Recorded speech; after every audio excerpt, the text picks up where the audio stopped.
Welcome to today's talk. So Giles and myself are going to talk through a new version of this psychological safety talk, and hopefully we're going to cover what it is, why it's so important, particularly at the moment, and how we might be able to maintain it and get it started within organizations. So first off, why listen to me? Those of you who don't know me, just a little bit about myself. I've been in the industry for around 40 years now, not just IT, but mostly in business as well, mostly corporates, although some smaller SMEs. I've backed that experience with a lot of Agile qualifications. I've been an enterprise coach, Scrum Master, product owner through the last 12, 13 odd years now. And I've been an IBM Agile Thought Leader when I was working for them until recently. And I now put together training material using MBA models right through design thinking, Agile, etc. And my purpose really is around behavior and culture change. As you'll see, today's talk and others are really focused around the fringe Agile. It's not the practice of Scrums and Kanbans. It's more about how we behave with each other and why we do what we do. I've recently left IBM and I've moved to PA Consulting, which is now a management consultancy, which has a dedicated Agile division. So it's a little bit more focused on Agile for everyone. Okay, so hopefully I have got something of interest for you today. So today's talk, so as I say, we're going to cover what it is, why it's important, and what can be done about it. But you know what? I want to hear from you and make sure that this talk is of interest to you and of value to you. So I want to hear from you what you think psychological safety is all about. So in the chat window for the next 30 seconds or so, if you can type in, what do you think it is? Now, there's a couple of words on the right-hand side, but please don't be steered. Come up with your own quantity over quality. Just start pouring your heart out on what you think psychological safety is all about. Okay.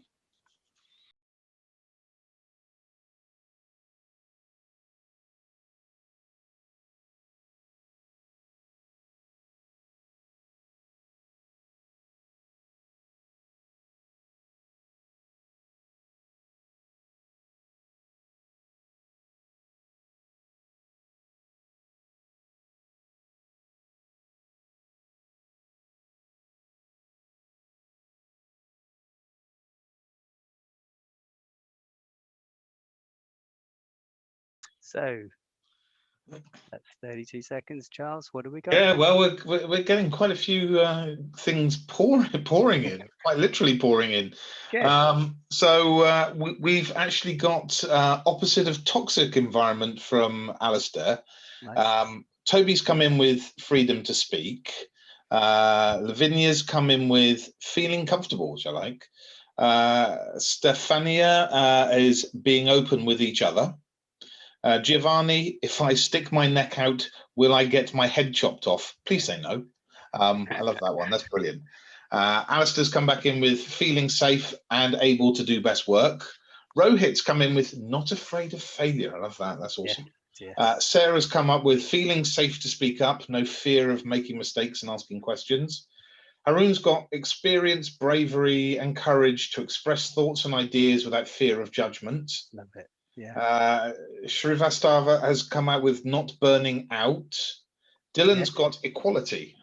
Absolutely. Yes. Aggie's got sincere conversation.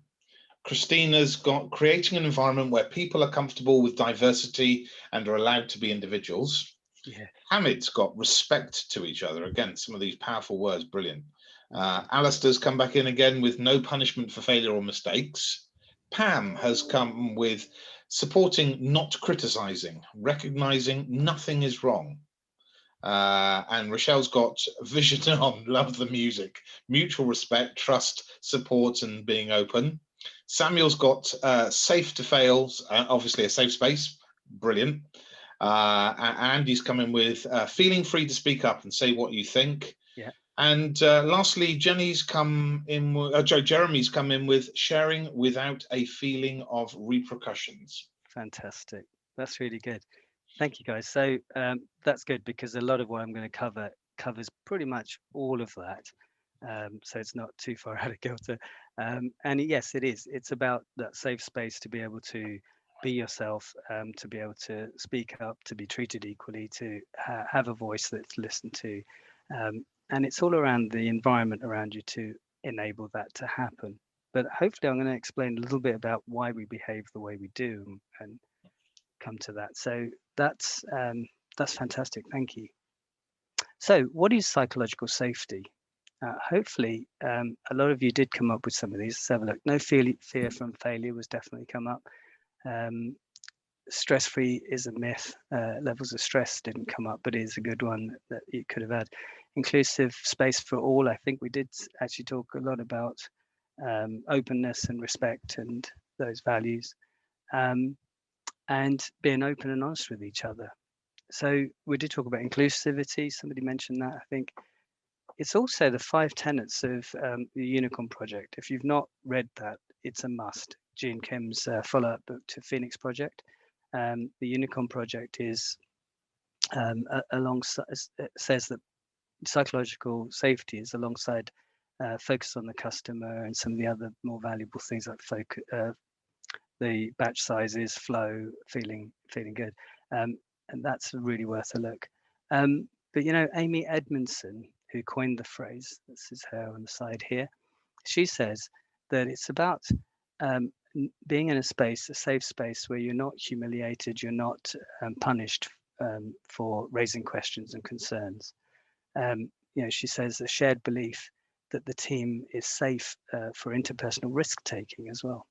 In other words, psychological safety for a team is about trusting each other, to experiment without judgment, to voice opinions without being shamed, and to fail without being labeled a failure. Google have done a lot of work in this area as well. If you get a chance to have a look online about the Aristotle Project. And the Aristotle Project was a study taken out by them internally to see what makes a high-performing team. Why do teams behave the way they do? And they found that there's a bigger balance of human traits about how people react with each other and behave with each other than there is about the technology. Most people automatically assume you need technical skills or an ability like that within Google. No, their most successful teams are all about understanding each other. So yeah, the Aristotle Project. Why it's so important is that it's about bringing your whole self to work. If you don't, if you feel that you've got a sexual preference or a hidden illness or a mental illness or something that you feel ashamed about or feel that people would treat you differently in the workplace had they found out, then that hidden piece comes across as mistrust. People around you will kind of think you're hiding something, you're acting differently, and so they feel that they can't be as open and trusting back with you. That's damaging for the team. So while you might feel a little inferior and feel that you've got to cover something, think about the reaction it has. Now, I'm not saying you go and tell the world about your personal lives. Some people prefer not to.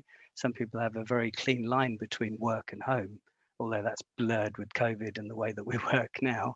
But the reality is, think about you spend more time with these people online now, or even in the office when you used to go into those things, than you do with friends, family, or asleep.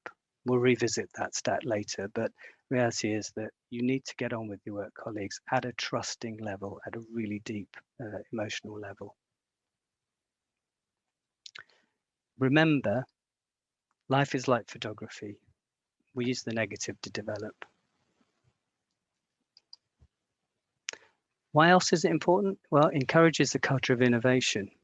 The more open you can be, it's a basic human instinct to feel respected and have our views and our skills appreciated.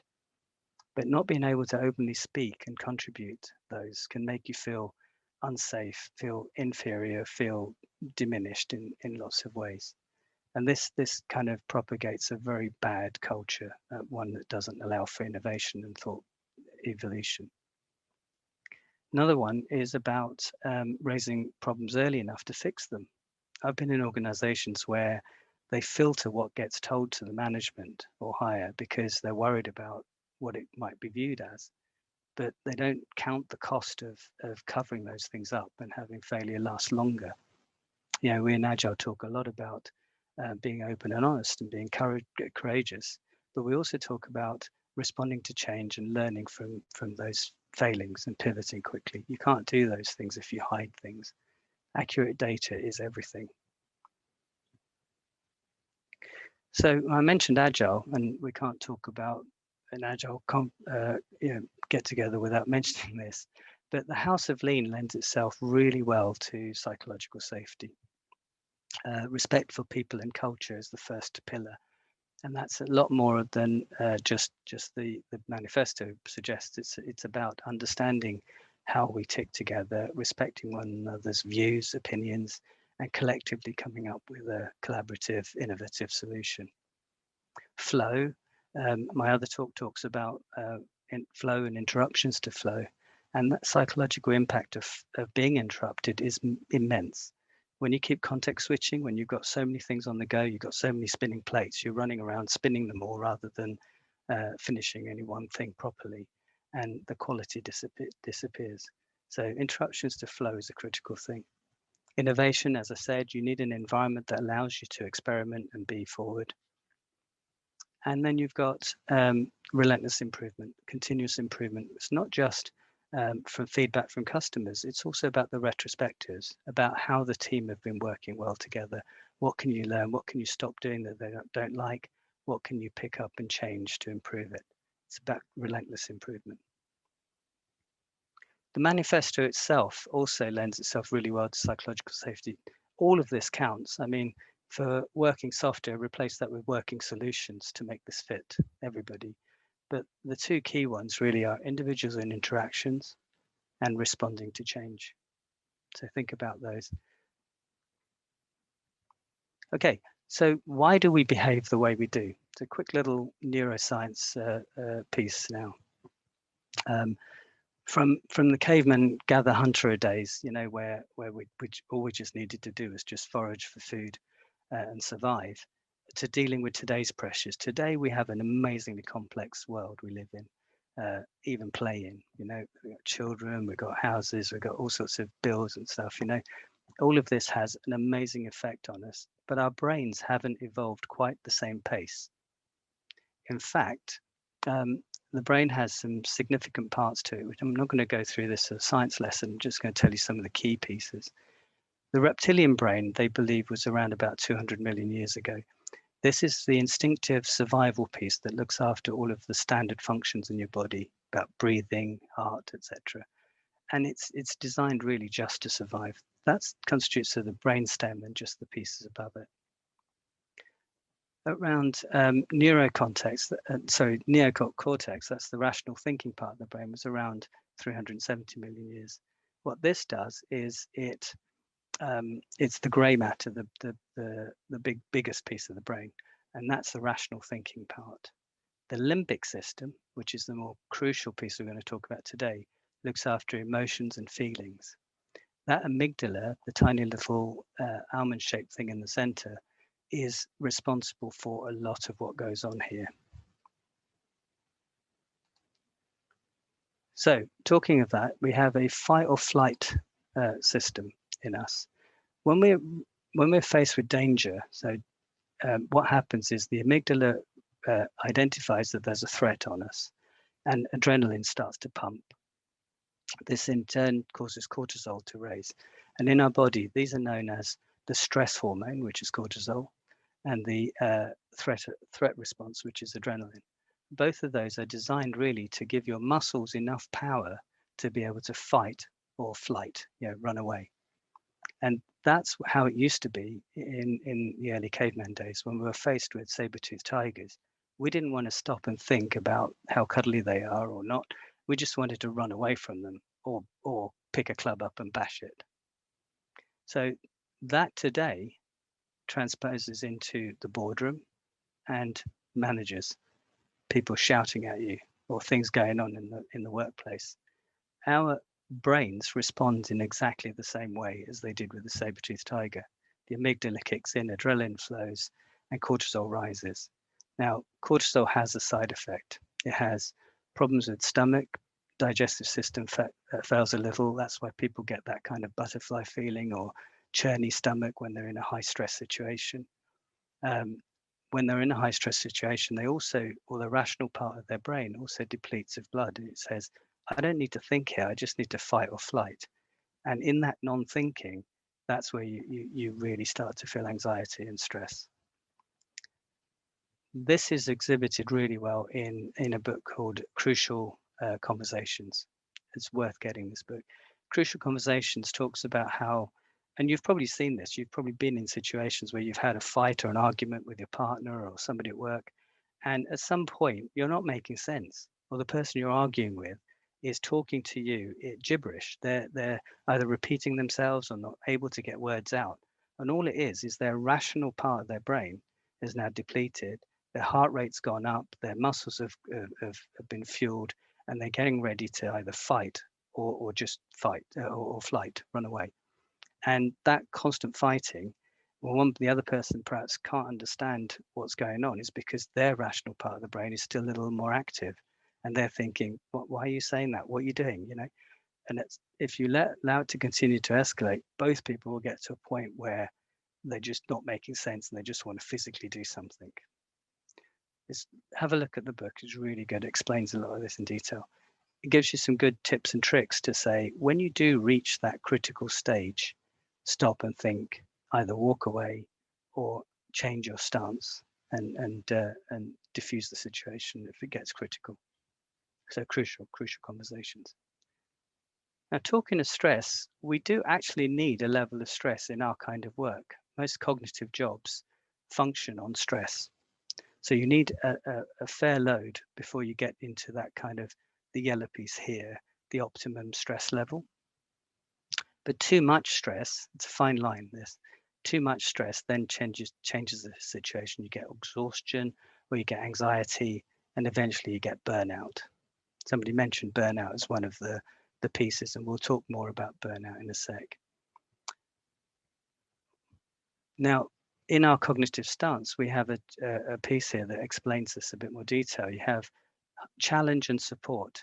If you don't have enough challenge or support, this is the piece that I'm saying you need a level of stress, then it's nah, who cares? You can fall asleep going to work. You just don't want to even go to work. If you have too much support and not enough challenge, then it's a cozy corner. Now, we know some people who perhaps like to live in this space, but they don't progress very far and they get bored very quickly. Ideally, you have sufficient amount of challenge and enough support around you in the environment to get there.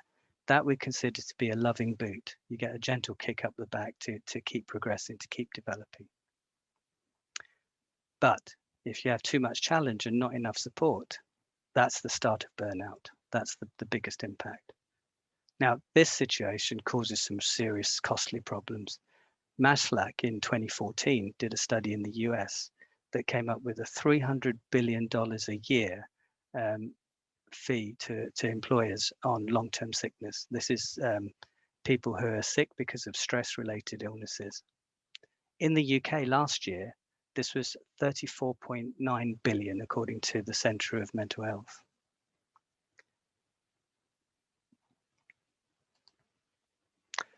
Now, other things that impact us psychologically, we live in a very VUCA world, VUCA being volatile, uncertain, complex, and ambiguous.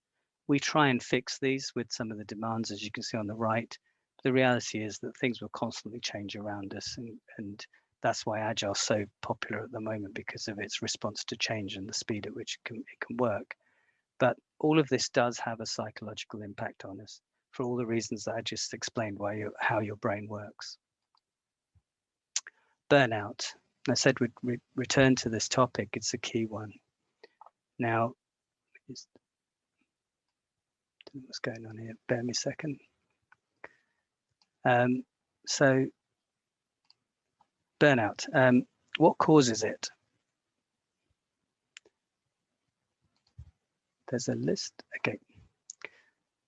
What causes burnout is a number of things. It's usually around work, how much work you take on.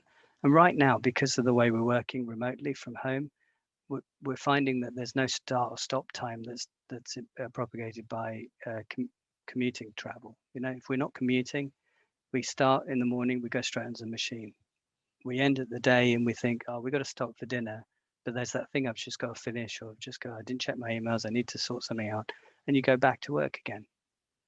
Very few people are disciplined enough to be able to say, enough's enough. I'm doing, 9 to 5, 8 to 6, whatever it is. So it is a problem.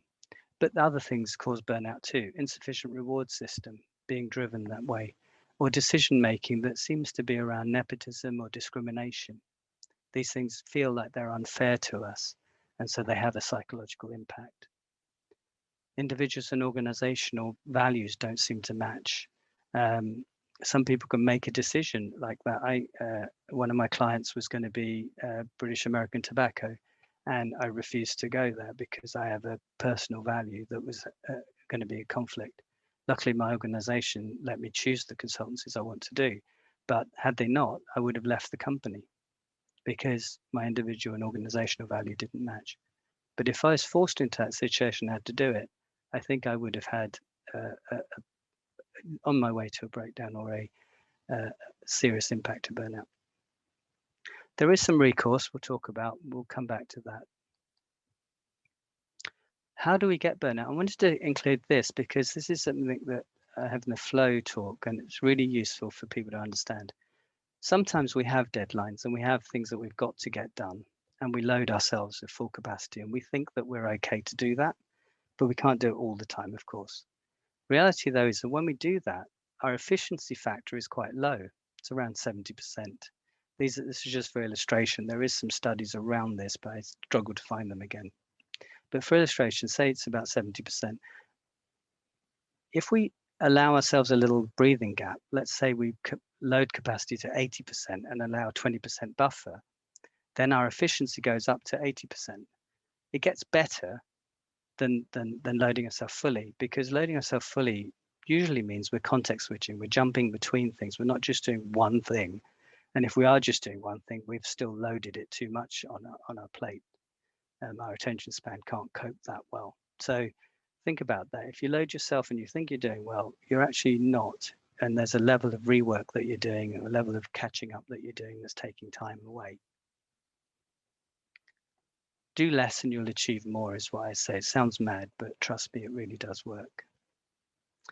So all of what I've said so far kind of makes sense, right? About how we think and how we behave and what we need to do and what we'd like to do. All of you have said what you think psychological safety is, and you're listening to this talk for those reasons. Great. Why aren't you doing it? What's getting in the way? So let me pass that back to you. And in the chat window, write the sorts of things that you think get in the way. I'll play some annoying music while we do this. In the chat window, please.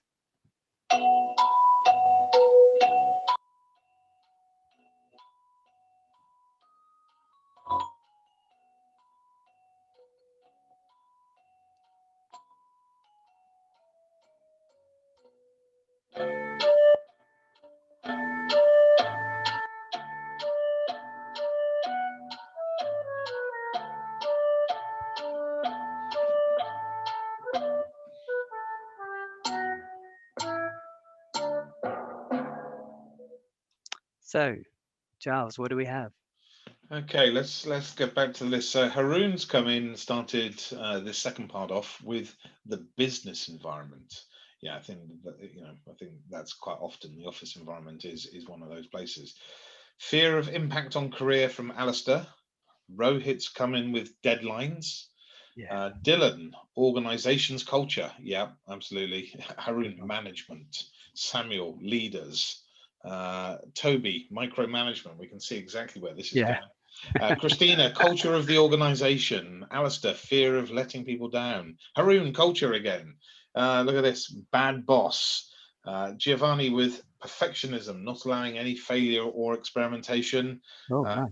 Ish has come in with judgment of others. Yeah, absolutely. Lavinia's got fear to be negatively evaluated. Andy's got perceived hierarchies. Fear, lack of confidence and support from Sarah.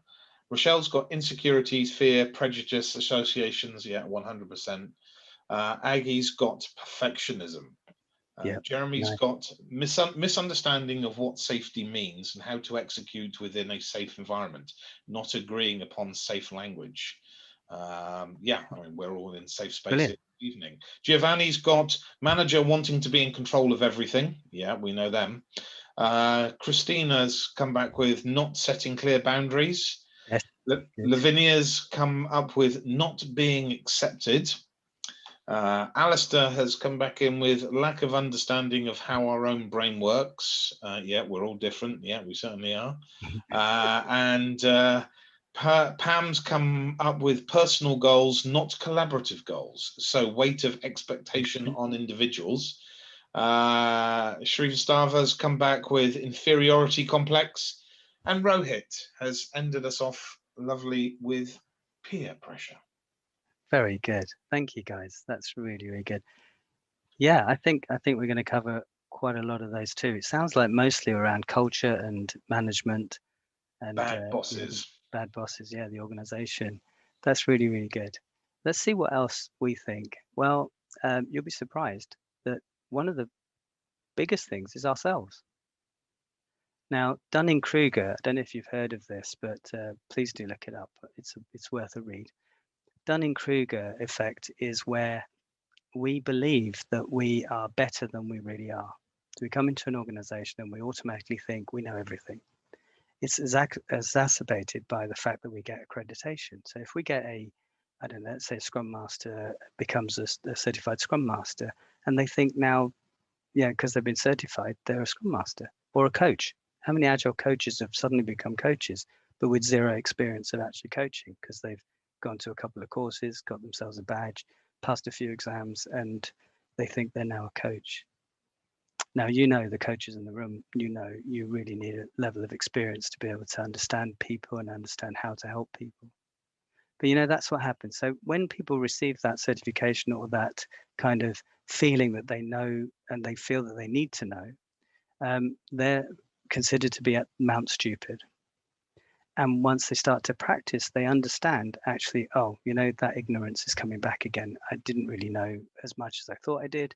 It's getting a bit tricky. And they fall into this valley of despair. And that valley of despair, they then go up a thing called a slope of enlightenment, where they start to come to talks like this. They come to other forums. They read, they listen to books, and they educate themselves and get the experience to be able to reach the plateau of sustainability, which is where they say it's easy. It's never easy, but you see what I mean. Now, what tends to happen was what Dunning-Kruger did was they did an experiment where they invented a number of different topics, and they put this out to a sample audience and said, do you know anything about these items? And a majority of people, I think it was something like 74%, came back and said they knew something about something on that list, but the whole list was made up. Now, I know this is quite an old study. A colleague of mine recently did this again. He did 20 odd items, sent it to his engineering group, a few hundred people, and they came back with, and that was higher, it was about 78 odd % said they knew something about something on that list, and the whole list was made up. What actually happened was the first few items, people said, I don't know, I've never heard of this. But by the time they got to the 10th item, they began to say they knew about it. And this I consider to be the survival instinct in us. We're saying, oh, hang on, the manager's asked me if I know anything about these 20 items. And I'm almost at the end of the list saying, I don't know anything about any of these. Oh, am I stupid? Do I need to find out? Where can I find out about these things? And that fear makes us then say, oh, maybe I did hear about that. Maybe I do know something about this. Or let me just say I know about it, because then I'll find out about it later when I need it. And that causes us to form our own anxiety then, because this doesn't really exist. Second thing that happens is imposter syndrome. Now, I've yet to meet anybody who hasn't experienced imposter syndrome or feels that they're in it right now. If you're not familiar with it, it's where you believe that you're in a position where you don't know enough, but people around you know a lot more. So you pick up a new job, a new task has been assigned to you, and initially you feel, oh, great, somebody's asked me to do something really technical, really detailed. Oh, wait, am I the right person to do this? Do I know enough? Oh no, you know, and that anxiety and that feeling gets you down. But that's only an assumption. The reality is that you realize that actually you do know enough. You do know enough to be able to just do the bare minimum to get it going and learn as you go along, or you know enough to be able to do it anyway. But the biggest shocker is that people around you know just as much as you do, sometimes even less. It's that imposter syndrome that again has an anxiety effect. Another one is learn to say I don't know. Now, a lot of you said about fear of the organization or being able to speak up or being able to say things. One of the most powerful things is to be vulnerable. If you're a leader and you're leading people, please think about this. Start to say, I don't know more often. Let the people in your teams tell you, because they're at the coalface. They're the experts. They're the people who you've hired to do this stuff. Get them to tell you what they know. But being vulnerable is a key asset in this new way of working. In the past, people considered themselves to be paid at a higher level, therefore they have the answers. No, oh my God. There's an old adage, people in a corporate get promoted to the level of their incompetence.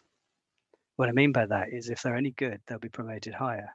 But where they are now is the level at which they're at. But being vulnerable, there's a great TED talk. It's listed on here from Brown. It goes into a bit more detail. It's fantastic. But vulnerability is what I'm trying to get to. Next is hippos. Now, you've all mentioned the manager who thinks he knows everything, the manager who wants to control everything. Those effectively are hippos, highest paid person's opinion. And what tends to happen is that it stifles ideas and innovation. It takes it away and it demoralizes people. It damages morale and it's a high attrition rate. People tend to leave, especially cognitive, agile people who want to think in a more growth mindset. Hippos enforce a fixed mindset. I know all the answers type people.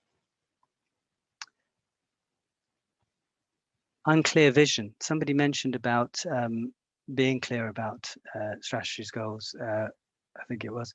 And again, unclear vision or setting the right expectation. You know, the management will tell you that they want you to behave in a particular way. Do they really mean it?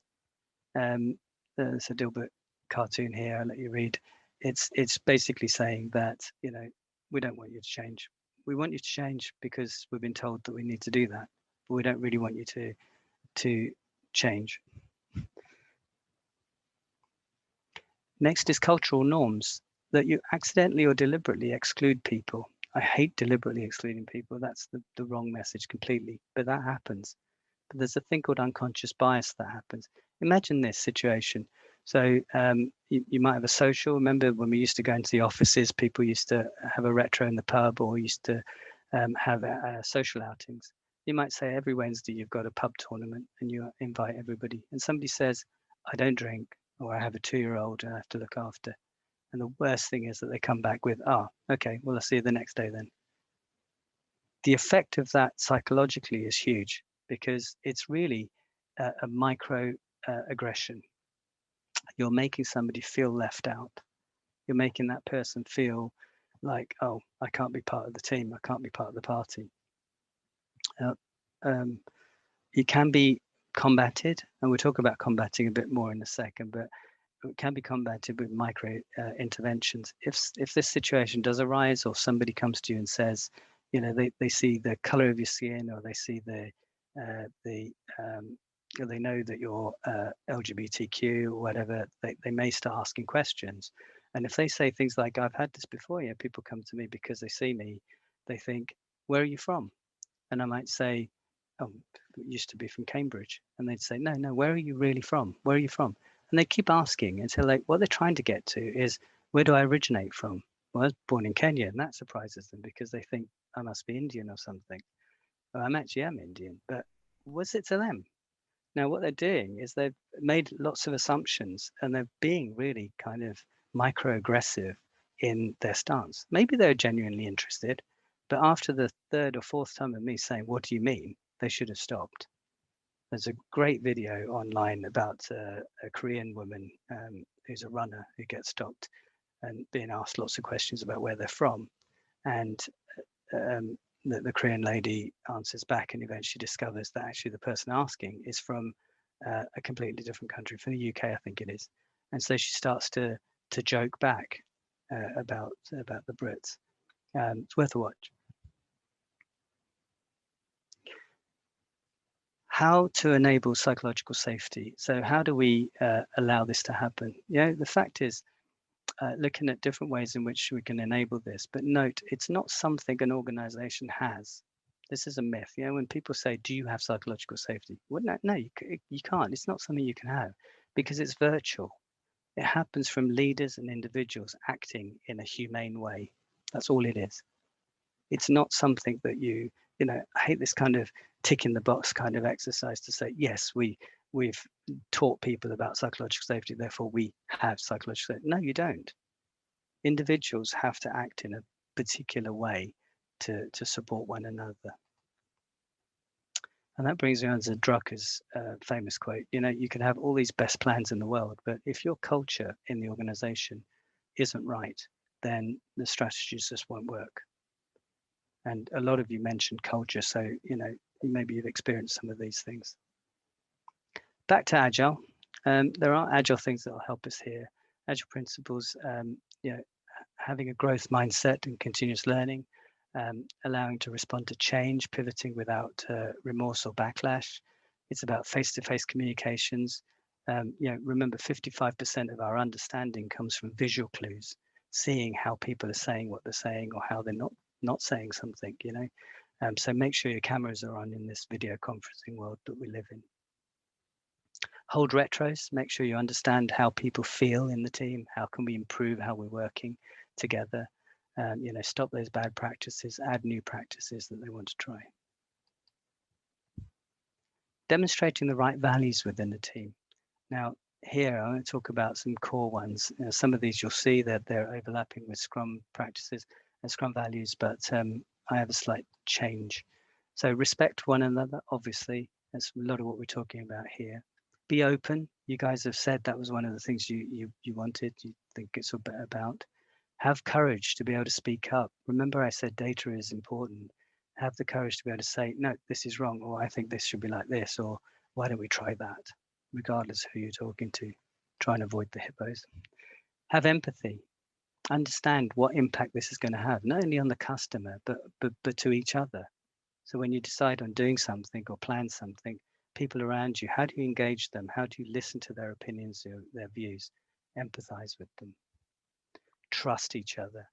Now, of course, everybody thinks they trust each other, but really, I know a lot of you around the room, but I'm not quite sure whether I'd give you my bank account for free or leave my children with you just yet. I need to know you a lot more. So trust in the workplace sounds like it's there.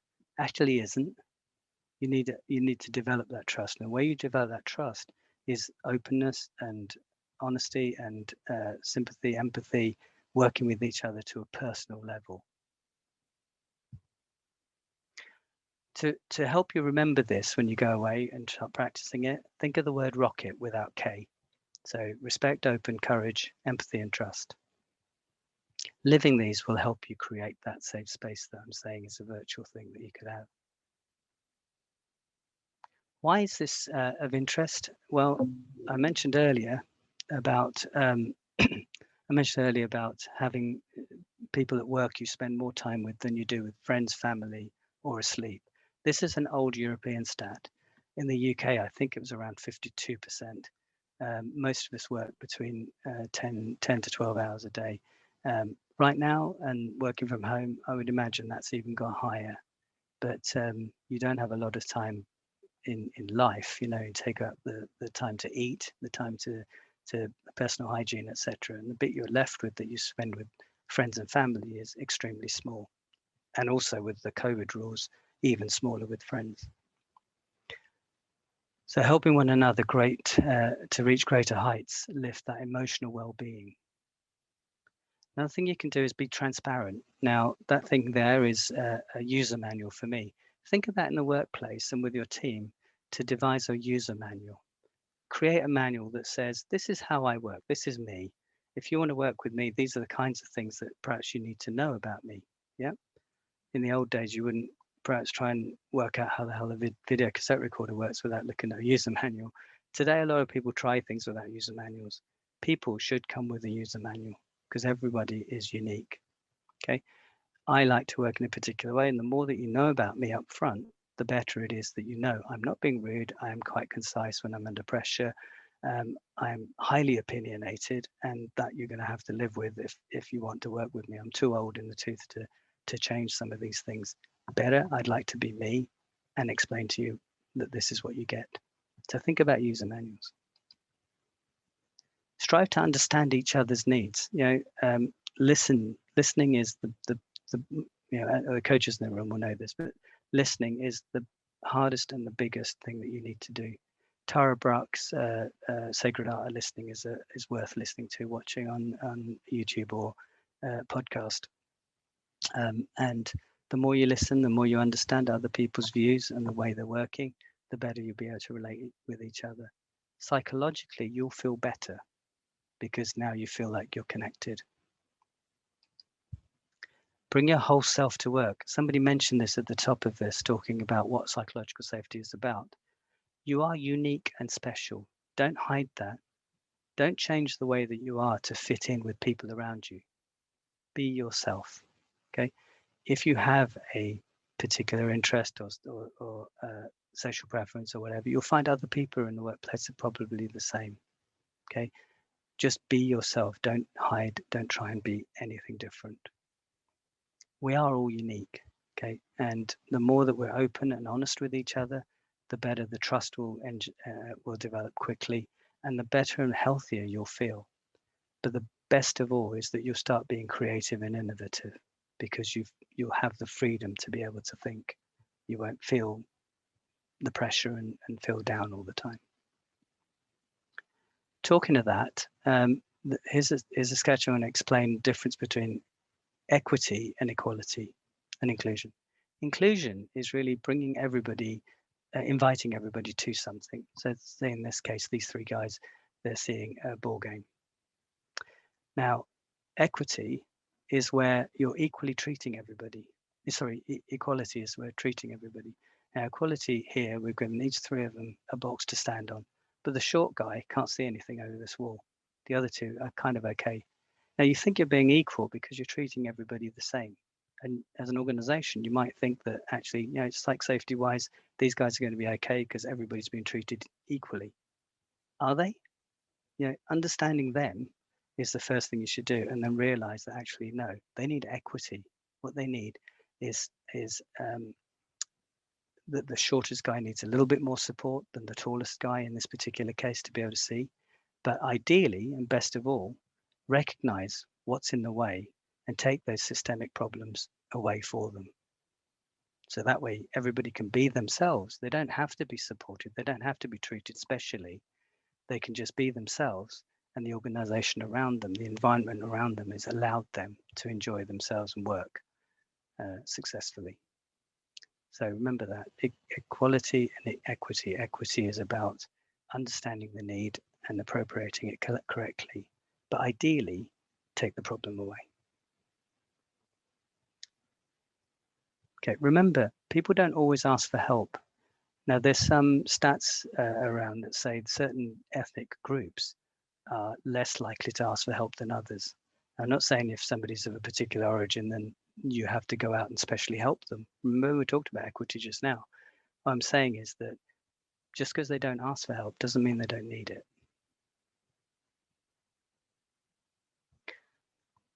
From Aristotle, when you do look at it, it will talk about these things. These are antecedents that would help, which is having clarity around your role, understand what you're here to do, having peer support. They're critical, and you'll get that peer support if you're open and honest and work together. Interdependence, that's working together as a team and understanding together we can achieve a lot more. Being a learning organization is critical. We teach this in Agile all the time. And positive leader relations, having a leader that understands this and acts as a servant leader. The SCARF model, I'm not going to go through this because of interest of time, but again, please online look up SCARF. David Rock did this. And what he was saying was we need to move people away from threat to a reward system. The threat system at the bottom there says things like, performance reviews, micromanagement, some of the things that you've mentioned, unequal treatment, things that you've already mentioned in this last round of questions. Moving to the top line, which is a reward system where you've got clear expectations, transparent decisions, friendly gestures, and it SCAR stands for status, certainty, autonomy, relatedness, and fairness, which are all to do with human behavior and what the impact it has on you. So, understanding one another, we're going to play a little game now just to come to a close. Before I do that, just a quick mention about emotional intelligence. Emotional intelligence is really that piece that says how well we recognize emotions and how well we can regulate them, regulate our own to handle others. But we have to watch out for bias, cognitive bias. First thing to do in this space is think about ourselves. Do we understand ourselves? Do we know ourselves well enough? Now, cognitive bias gets in the way when you think about the imposter syndrome or the Dunning-Kruger effect, the things that I mentioned earlier. They are examples of cognitive bias, the way that we normally behave or think about. But stop all that. Stop, take an inward look and think about how you are as a person and how you could relate around you. Are you somebody who talks over other people? Are you somebody who's very quiet? Are you, think about how you are emotionally. Then think about how you would then self-regulate that. Now you're aware of your own weaknesses and strengths. How would you use those to then manage people around you? That then brings you into being able to motivate, have empathy, and socially connect with other people. So a bit of this in real example now is we're going to play this game. And that's because what we do in the workplace and at home, earlier I said, be yourselves. Don't change the way you are because of the work environment. You hear people on the phone, when they pick the phone up, they suddenly put on a posh voice, or they act differently, or when they're meeting new people, they suddenly put their airs and graces on and they become this pseudo person. No, be yourselves. Be proud of who you are. Everybody's unique and everybody brings value and contribution to the world. Think about what that is and say, this is me. But what you portray and what other people see is quite often different. So the example here with the iceberg is what you portray is above the water, what you think you do, but the people around us are in submarines and what they're seeing is a heck of a lot of different things. Let's find out what those different things might be. So Giles was one of the delegates to play this game. What I'd like you to do, Giles, is look at this color wheel. This is a mixture of what we normally bring to the workplace. I'd like you to think about what you mostly dominate in and explain that to Alistair, who is a colleague of yours who you've known pretty well for a while. So I'd like Alistair, I'd like you to listen to what Giles is saying about himself and what he thinks he portrays. And Alistair, I'd like you to then retort with what else you see, or whether you even agree with him in the first place of what he dominates with. Go on, Giles. Fine, happy days. Look, it's a good job we're in safe space, isn't it? And of course, we're amongst friends and agilistas and other people. It's good. All right. So I often, we know we've done this before, Mr. Alkesh, and I think for me, my perspective is I sort of see myself usually in the cool blue world. And I get that it's sort of fairly opposite to possibly how others see, but for me, sometimes I think I'm cautious, I'm precise, I'm deliberate in some of the things I do. I question a lot, so I'm fairly formal. I can start doing a Somerset accent if you really want, because that's where my home place is. But I mean, my usual sort of London BBC accent really sort of usually serves me okay with this. So I'm happy. I usually, I would say, normally, sit in the cool blue world. Good. Okay, yeah. Alistair. So, do you think Giles lives in the blue space, or do you think he's one of the others, or is he a mix? So certainly more of a mix than one particular color, but interestingly, it's of all three colors, if I was asked to pick three for you and drop one, I would have dropped blue, and I would have said that you're a mixture of the other three. How fascinating. And is there one of those that you think is more dominant that he gives off? You're in a safe space, both. I would say that he is a very good mixture of earth green and sunshine yellow. I think the caring, encouraging, sharing, sociable, dynamic, demonstrative, enthusiastic. I would put those words next to my description of you, Giles. Giles, was that a surprise to you? Yeah, I mean, some red in you as well as green. It always is. It always is. Yeah, I know personally, possibly I'm competitive and other things, but yeah, it's funny every time I sort of play this, and as you know, I've done this before, so I know the sort of the outcome, especially the psychological side of this. But for me, I always sort of do from that sort of iceberg view, see myself in that sort of cool blue world. And it's funny, a lot of people often see me in the sunshine yellow world, and it's funny how the opposites are there, and they are sort of two sides of the coin. Marvelous. I wanted to do one the other way, but I'm thinking about time. Right, how are we for time? Yeah, we on time at the moment, so we have 15 minutes question and answer. Oh, okay. Yeah, so let's do the opposite way then, just for a quick minute. Alistair, what dominant color do you think you give off? What's the tip of the iceberg for you? Oh.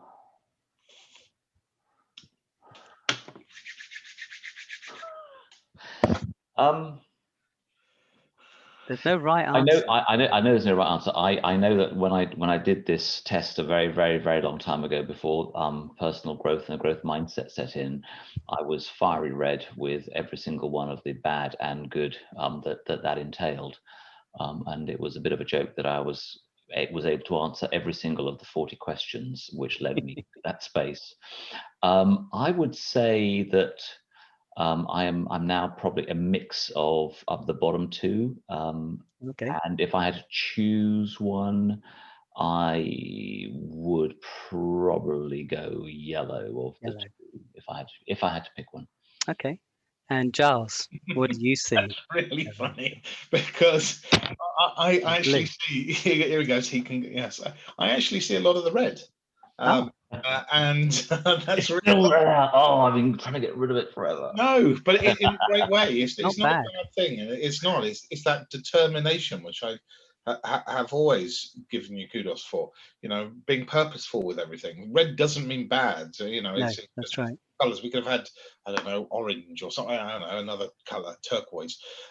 It's just the fact that I wouldn't necessarily say demanding, competitive. Certainly. Come on, with all the running and other things you do. Alistair recently ran the London Marathon the other week, so certainly competitive. So yeah, I often see you in that space. So you see, the interesting thing is both of you know each other pretty well. That's why I picked you both, and yet you both saw different things in each other. The bottom part of the iceberg, and that was the point of the exercise. If you guys get a chance to play this with your own teams, with your own peers, try and do this, but pick people you know. If you pick somebody you don't know, they'll just go with what you say, right? So the point of the exercise is to try and work out what you're giving off you don't recognize. Now, interestingly, you mentioned good and bad, Alistair. A bad day and a good day. What you saw was the good, by the way. The competitive, minded, determined isn't a bad thing at all. That's, if you're fiery red, that's what you are. But sometimes we turn up at work and this mix of colors, and we have had a bad experience, or we're giving off a bad vibe. Now, psychological impact for people around us now rather than ourselves. But you give off this kind of, so if you're dominant red, you might come across as aggressive, controlling, overbearing. If you're earth green, for example, caring and sharing normally, you might come across on a bad day as bland and plodding and stubborn, just not moving. It's interesting. So, but beware of your mix of the days, what the message is. Okay, I'm conscious of time, so we'll just finish with a couple of quick slides here. This, the parting thoughts I want to give you: believe in your beautiful, unique, and messy self. Okay, be compassionate about yourself. Be compassionate about people around you. Think about what impact you're having on them in how your behavior is. Think about the emotional intelligence piece. Treat life like photography. Use the negative. Make mistakes. Enjoy your mistakes. Learn from them.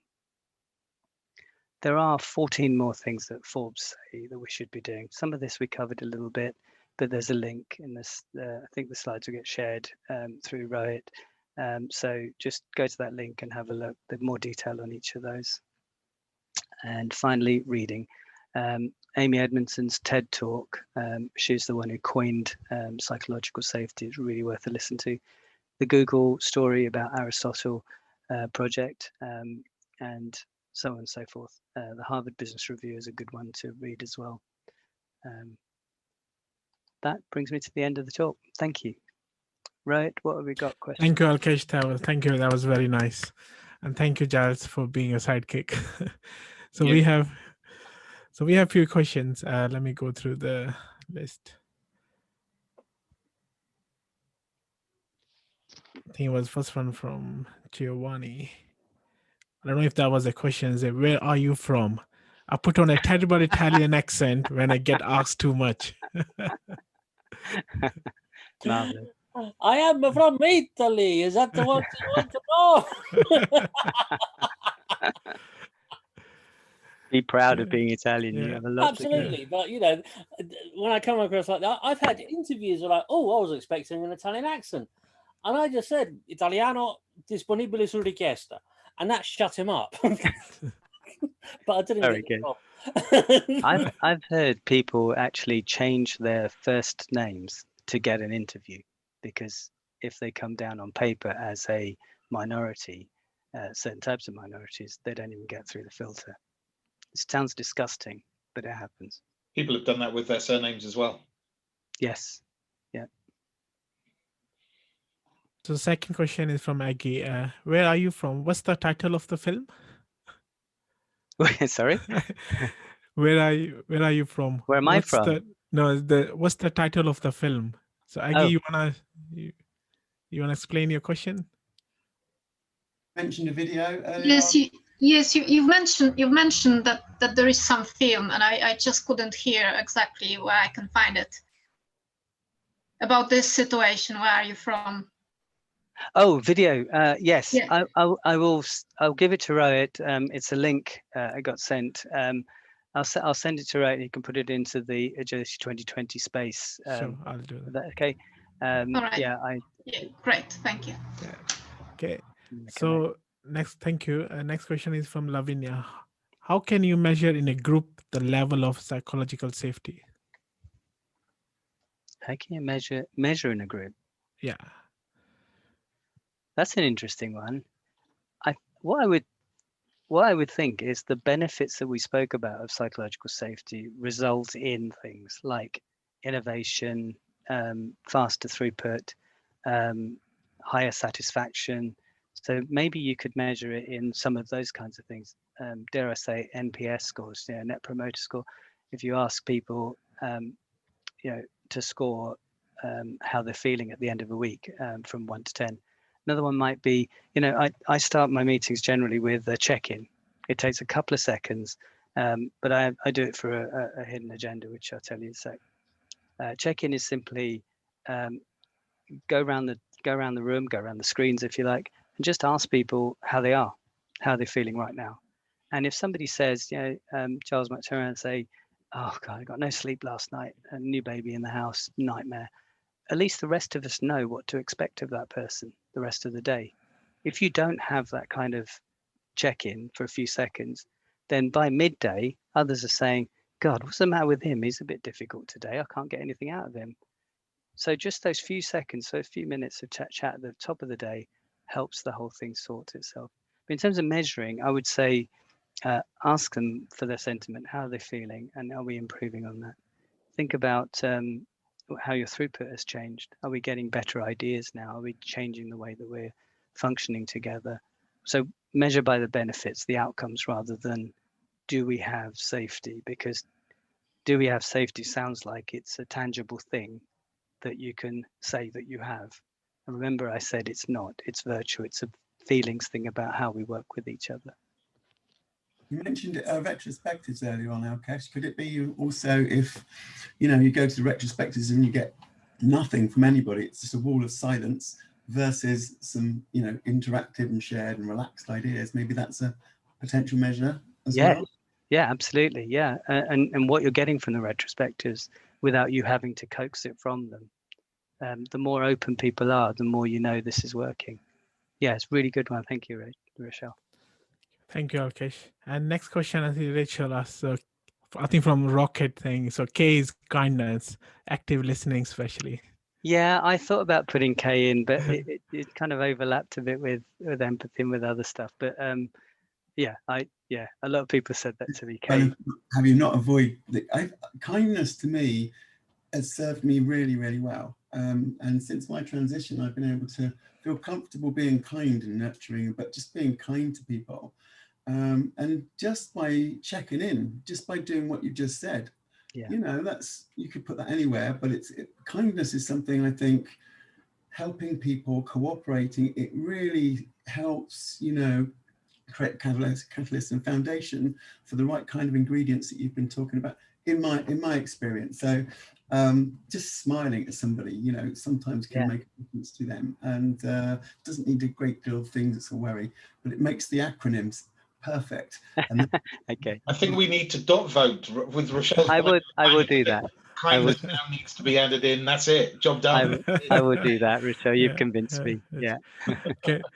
I think, yeah, so your next question is regarding a copy of the slides. Alkesh, kind enough to send the slides to attendees? Yes, sure. On the bottom of the slides is my contact details on all of them always. Please do reach out to me. I love talking to like-minded people. Sure, okay. I think the next is from Andy. How can you tell when someone on the team is not feeling safe to speak up? Oh, that's a good one. Remember some of the things that we said already. If they're not speaking, if they're not joining in, they're not participating, it may be that it's not because they draw the line and they don't want to talk about personal stuff. It may well be that they're feeling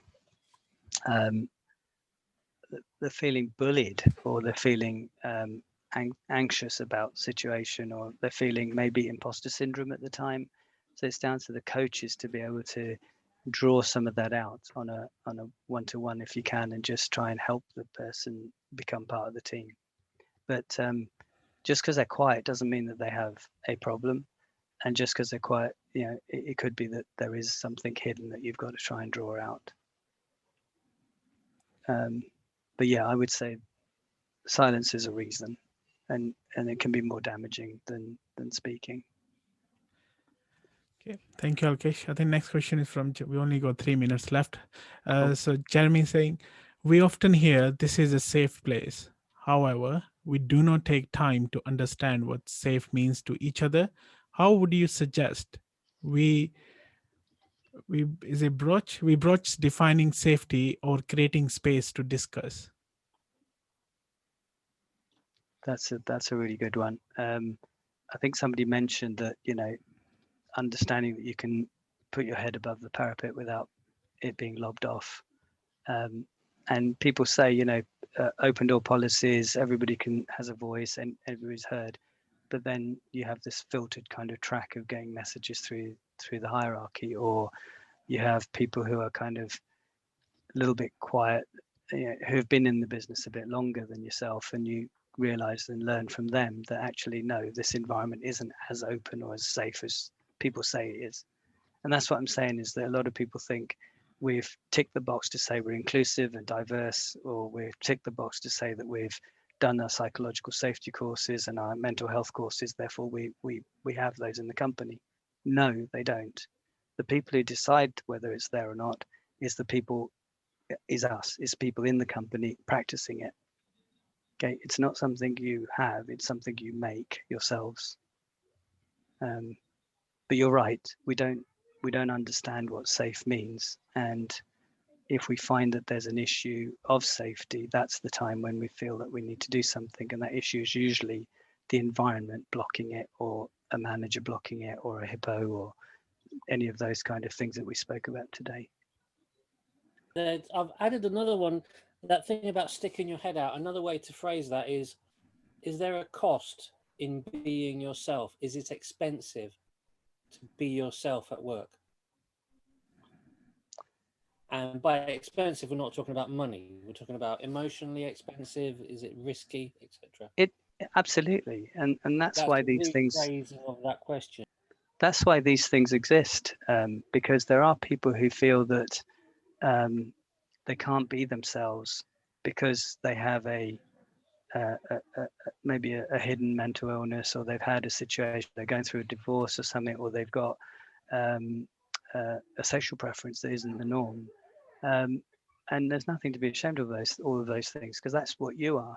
The thing that happens, and the thing I'm trying to get across, is by not saying something, or by not taking the risk to have that expense, what's actually happening is it's more damaging, because people around you think that you're acting differently, you're hiding something, or you're not being open, or you're being secretive. And honestly, that damages trust, that damages all the things that Agile lives for, and we're trying to engender. So it's more of a cost to yourself to hide than it is to your career to be open, in my opinion. I was just going to kind of ask a question in regards to that, in terms of sticking your head out. So I think in terms of kind of what Rochelle said about kindness, and in terms of, for people of certain ethnic backgrounds, and I say that just in general, people of color, there's this question of you sticking your head out when people are not aware of the situation. So I think every person of color understands microaggressions, and other people in the room do not see it.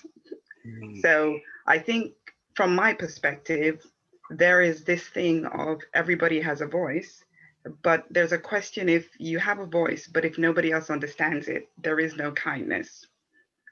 I kind of see that the cost to the person themselves is a bit more when you do stick your head out.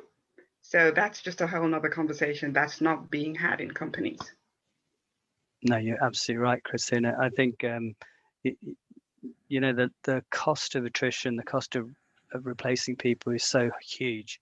Stress is a real problem. It's been around for many, many years, but companies still haven't done enough about it. They don't understand the damage that it does, even though we talk about the costs. What they will do something about is when the legal system starts to play. So when we brought in diversity, inclusion, that kind of those laws, racial equality, those sorts of things, they then went through all of these exercises, changing the rules within the organization to accommodate and to say, yes, we've done all of these things. But now we're faced with a whole new thing about psychological safety that has knock-on effects in lots of different areas, not just your own psyche, but the organization, innovation, all of those things that I mentioned. But it doesn't mean that we diminish all these other things about racial inequality, disability, or pride, or anything, any of those sorts of things. All of those have equal footing. They all have a voice. More companies are having events, that they're having special kind of inclusion weeks, or they're Black Month, or whatever it is that they're doing. They're trying to support and encourage people. But you're right, there's still people who feel, I guess what I'm saying is, individually, be proud, be yourself. And if the organization around you doesn't let you do that because of your color or because of your race, then go somewhere. That's not the place for you. I agree with you. Sorry, guys. Looking at we're over 3 minutes over, so respecting everyone's time. We still have like 3 questions, but I can send you the questions, Alkesh. You can. Sure. I mean, I'm happy share, to. I'm happy to stay a few minutes if people want to. Everybody stay. I don't have to. Yeah. This is great conversation. Yeah, it is great. So it was. I was just going to say, bring your whole self to work. Christina, it's a really great point. And I like the way you said that earlier on, bring your whole self to work. When I was working on a contract in Ladbrokes, and I hadn't transitioned at that time. And transitioning your gender identity is a really scary thing to do. It's the most courageous thing I've ever done in my life. And it feels like you're on the edge of a cliff and it's 1,000 feet down. As it happens when you jump, you find out it's not so far, but you don't know that. And you just think you're going to, you know, it's, I'm sure those people that are happy with their gender idea of identity when they were born, you know, the idea that you would turn up in a dress and whatever the next day, you know, it might be weird. I said to people, it's weird for me too, you know, gender dysphoria. And it must, the thing with microaggressions, Alkesh, I've really learned so much, actually. I thought, I psychologically said, I know about that. Well, I'll just go and listen in and whatever. And the number of little points, you know, again, joined the dots for me or whatever. And the microaggression, Christina, you must, you know, there's a big difference between being between bigotry and ignorance. Yeah. And, you know, I think whenever I've come across somebody that's genuinely curious about my own journey, and Christina, perhaps you found this as well, when you know there's a sincere interest about your culture or some of the crap you've had to put up with, that's perhaps, you know, people are ignorant and they want to learn more. They generally do, and I can detect that.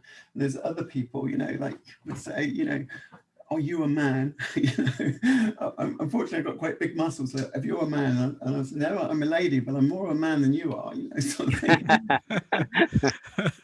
You know, I try to make a be joke. proud, be yourself. You know, and Ladbrokes put this exact thing, it was from Stonewall, I think, is bring your whole self to work. And because they did that, I thought, wow, I am in a safe environment to do this. You know, I worked at NASDAQ as the head of a global part of the technology group there. And I'm not really sure how well that would have been received, you know, even in this day and age. It's quite conservative, you know, organization. And lots of machismo and all that kind of stuff going on there. But there was this thing, bring your whole self. We want you to bring all of you to work. And, you know, that came up again, it just kind of got me. And it's the same in your case, Christine. I mean, your culture, ideas, who you are, it's another perspective in a, you know, an infinite number of perspectives that create innovation and ideas and so on. Yeah, it's the contribution. Yeah. Thank you so much. Yeah, so we got point too. So thank you, Rachel. So Alkesh, we got 2 more questions if you can. Yeah, sure. So there's one from Ish. So how would you respond to a group that think they are psychologically safe but are not? How would you respond? How would you respond? Yeah. To think they're safe, but they're not. But they're not. Yeah.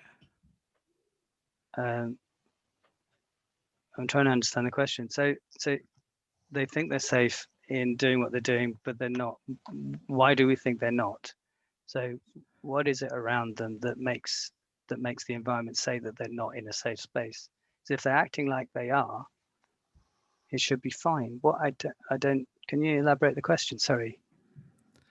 Sorry, yeah, it was just about, I think often it's a bit like people who think they're not racist, but through their behaviors, okay, prove that they're not. Do you know what I mean? They'll say oh yeah, this is a safe space, but then don't listen to you or whatever the behaviors are. Clearly it's not a safe space. Yes, that's absolutely. Kind of what I meant.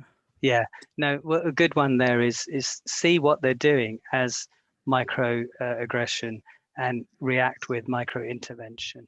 So think about when they're saying things like, oh no, I'm not going to ask you because I know what your answer is going to be, or that type of, even those little kind of snidey comments are basically saying, I don't want to listen to you because of your nationality or your creed or whatever it is. And you need to then step in at that time with those micro interventions. Think about reframing the question. Think about contributing something. If it looks like it's going to be difficult, then or you're going to be, it's going to be negative for you because there's too many people and everybody's feeling that way, then do it. Choose your time. Do it a separate time and talk to them and say that wasn't acceptable, or I'm wondering what you meant by that, or just be open. Be honest. Don't allowing it to happen doesn't make it go away. In fact, it makes it worse, because a lot of people, when they're talking like this, they don't even know they're being racist. They don't even know they're being they have these microaggressions. They just think they're asking a fair question. You're a different color, so therefore they feel that they have the right to say, where are you from? Well, since when was the last time they asked another person the same color as them, where are they from? Why does it matter? This video I'm telling you about is so funny. Yeah, I've seen that. It's quite nice. Yeah, it's so funny. If I can just sure. add a thought that comes to me as you're talking there about this. One of the things is obviously when you're in you're in a room with 10, 12 people, you're sitting around a table or doing what we're doing here, and the microaggression happens. Sometimes what I've noticed more and more is that I'm not the only one who picked it up, but other people in the room did also. But when you sometimes call it out, you then become part of the bad guy problem. Do you know what I mean? If you saw it, because you're now making that person feel uncomfortable, who made you feel uncomfortable. Now the whole room is descending into a spiral of good grief, can we get out of here? And one thing that I really appreciate that I learned was the fact that the walking out of the room, or the end of that particular session, isn't the end. And you can go and have that conversation with somebody privately. And how often I've seen where that's happened in a calm, quiet, respectful kind of way. And then the next time there's been a group meeting, that same person who inadvertently was aggressive or inappropriate will say, listen, before we start, can I just apologize? Yeah, fantastic. But had we done that in the room at the time, the amygdalas would have been hijacked, and everybody and the whole thing would have just been. And sometimes being part of what you were talking about, Alkesh, about being emotionally intelligent is taking that hit and holding on to it for a second, not forever, but holding on to it and then going and having that conversation later. But have that conversation. Don't keep hiding it. Alistair, absolutely 100% agree. The only thing I will say is be careful. This thing about cortisol levels. If you harbor a grudge, or if you think about an interaction that was negative and it plays on your mind for too long, it takes a long time for that cortisol to leave your body. And the side effect of that is detrimental to your health significantly. It can damage you for a long, long time. Cortisol takes up to a few days to come out of your body. Really? Wow. And anything from literally a few hours to a few days, but depending on age and everything else. But because it takes time to come out, if you then, so absolutely right, choose your time, talk to that person separately. Like I said, many of them don't even realize they're doing it, but don't leave it too long. And certainly let yourself calm down before you speak. Have your rational part of your brain back in full gear before you have that discussion, and be sympathetic about it. Maybe this person really didn't mean, but it had an impact on you, therefore you have to say something. Please don't not say something. Right, okay. Last question. Yeah, last question. Yeah, how can we improve the psychological safety, especially during remote work? Oh, even more so. So at the start of your meetings, think about the check-in. However busy you are, add those few minutes and allow people to be themselves. If there's children in the room, if there's your partner bussing around in the background, these are things we've got to accept because we're working from home all the time, right? We're like this for another 6 months minimum. So therefore, everybody's in the same boat. Everybody should accept that situation. Think about the length of meetings. Try and have 50, 55-minute meetings to allow people some time to get out of their chairs, to move around again before the next one kicks off. So think about the psychological impact of holding on to people to the last, to the wire before they're back to the next meeting. Think about caring and sharing. Or you can still be just as open and honest. I mean, thank you, Rochelle, for your openness and honesty just now in this call. And that kind of stuff is what just because you're not physically in front of each other, you're still face to face. I would say try and have cameras on, even if your bandwidth's low. Try and have video on, because 7% of our understanding comes from text, from the words that we use on in written form. 35% comes from how we say it, So the inflections and the way that we're saying something, you get a bit more meaning. But together, that still only makes 45%. The bulk of it, 55%, comes from what you see or what you don't see. So something somebody's not saying. Why aren't they saying it? Why are they, the expressions on their face are telling you something else. So visual clues are critical to how we understand each other. Very good. Thank you, Alkesh. That's brilliant. Thank you very much for joining, everyone. Welcome. Thank you, everyone. It's Thank been you. Great amazing discussion. session today. Yeah. And have a good evening, guys. Thanks, everyone. I'll Thank see you, you on Ray. the next Thank you, event. Giles. Cheers, Alkesh. You're welcome, mate. Cheers, Bye, everyone. Bye-bye. Bye, everyone. Bye. Bye all. Have a good evening. Bye.